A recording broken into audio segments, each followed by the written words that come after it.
Eh bien, salut tout le monde, c'est SevenSchulz. Alors aujourd'hui on se retrouve pour le tuto numéro 2 Node.js portant sur les API. Pour ce tuto là vous aurez besoin d'un éditeur de code, nous allons prendre Visual Studio Code mais vous prenez ce que vous voulez, ainsi que Node.js. Alors si vous avez installé tous deux, nous allons pouvoir commencer à coder. Nous nous retrouvons maintenant sur le projet que nous avions produit dans le tuto numéro 1. Il ne sera pas nécessaire pour cette vidéo, si vous avez déjà bien compris toutes ces notions, nous allons pouvoir passer tout ça.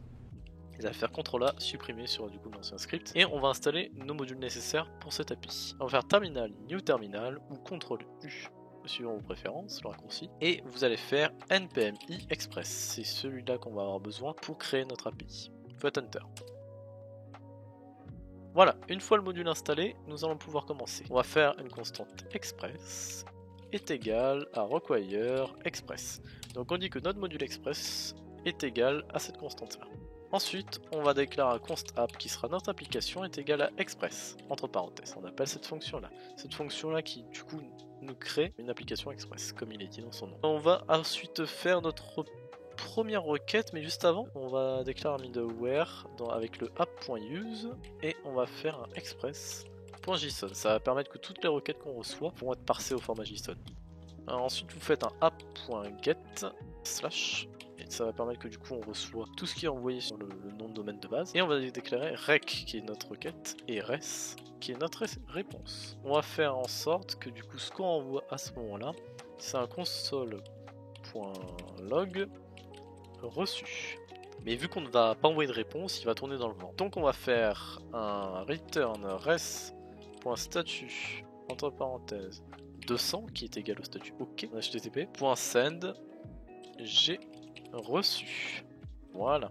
On va ensuite faire un app.listen pour dire que notre application écoute sur le port 80 qui est le port HTTP par défaut. Et une fois que notre application écoute bien sur le port 80, on va faire un console.log API connecté.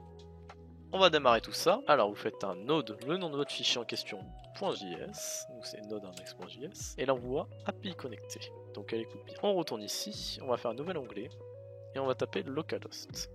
Une fois que vous avez fait Enter, vous voyez bien qu'on renvoie j'ai reçu. Et si on fait clic droit, inspecter l'élément, qu'on va dans la catégorie donc network, et qu'on refresh la page, on peut voir notre requête qui est ici. On clique dessus, on voit que la preview nous renvoie bien j'ai reçu. Et que dans le headers nous renvoie en revanche pas le bon statut code, le 304 qui est égal à OK apparemment. Pourquoi pas, mais ça aurait été plus le 200 success que j'aurais dû recevoir. Pour le coup, le code 304 c'est not modified en français, en franglais, et ça veut dire que le document n'a pas besoin d'être transféré parce qu'il n'a pas été modifié. Bon, en soi c'est une erreur logique, mais il nous rend une erreur. Un statut code logique, mais c'est pas réellement celui qu'on voulait renvoyer. Bon, on reverra peut-être à la limite plus tard les renvois de réponse. De toute façon, c'est pas le plus important. Vous n'allez pas à l'avenir utiliser ces statuts code très régulièrement. On verra qu'on générera des réponses d'API plus complexes. On va se créer du coup un petit fichier .html en revenant sur notre code, un index.html. Si vous avez vu la vidéo numéro 1 des bases d'HTML, vous n'aurez pas de problème à ce niveau là. Mais sinon, je vous invite à aller juste en haut à droite là, de cliquer et de la visionner très rapidement. Vous verrez, c'est très facile. Sinon, vous tapez HTML, vous sélectionnez 2.5, vous avez tout ça qui apparaissait. On met une base lise H1 pour un grand titre et on met page 1. Je ne vous explique pas toutes les fonctionnalités de tout ça, parce que comme je vous l'ai dit en cliquant sur le tuto qui est juste en haut à droite, je vous explique déjà tout dans ce tuto là. On retourne sur notre index.js. On va maintenant créer une nouvelle route qui va nous permettre de renvoyer le fichier HTML qu'on vient de créer. Alors on va faire un app.get slash page, imaginons, et on va faire un rec rs, et on va dire que dans la réponse que nous fournit le slash page, c'est un res.send file, et du coup on spécifie le dir name, c'est du coup tout le chemin d'accès avant ce dossier là. Dir name, virgule, et on met entre guillemets index.html. Alors non, par contre c'est pas une virgule mais un plus, et on n'oublie pas juste avant l'index.html un slash, parce que le dir name ne se finit pas par un slash, et donc ça ferait que notre nom de dossier et notre nom de fichier sera assemblé. On va faire CTRL U ou terminal, new terminal, et on va faire un node index.js. Si vous voulez être plus rapide et que vous avez déjà effectué cette commande auparavant, vous n'avez qu'à faire flèche du haut pour ressortir toutes vos anciennes commandes. Et hop, node index.js. Voilà, on voit que notre API est bel et bien connecté. On retourne sur notre navigateur et on fait un slash page. On fait Enter et là on voit page 1 parce que du coup il nous a bel et bien renvoyé ici. Vous déployer le statut 200, ok. Et la preview, c'est notre page. On voit qu'il nous appelle et puis on va envoyer notre fichier en question dans la requête.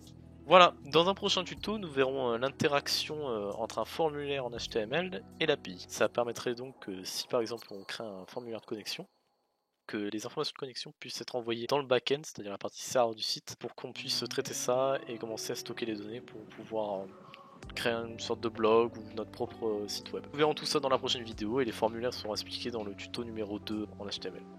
Voilà tout. Et bien c'était SevenFools, si cette vidéo vous a plu, n'hésitez pas à liker, vous abonner et même commenter, ça m'aide beaucoup pour le référencement. Vous pouvez aussi partager la vidéo avec autant d'amis que vous le souhaitez, de toute façon ça ne peut être que bénéfique pour moi. Et puis si vous faites tout ça, j'espère vous voir très bientôt dans ma commune en rejoignant les serveurs Discord en description. Ça coûte rien et puis ça fait toujours plaisir d'avoir un avis externe, n'hésitez pas à venir me donner le vôtre. Voilà, j'espère que cette vidéo vous a plu, n'hésitez pas à regarder toutes les autres vidéos de ma chaîne et puis de me donner des suggestions de ce que vous voudriez voir en termes de tuto, que ce soit de développement ou non. C'était SevenFools, j'espère que cette vidéo vous a plu et puis à bientôt dans une prochaine vidéo.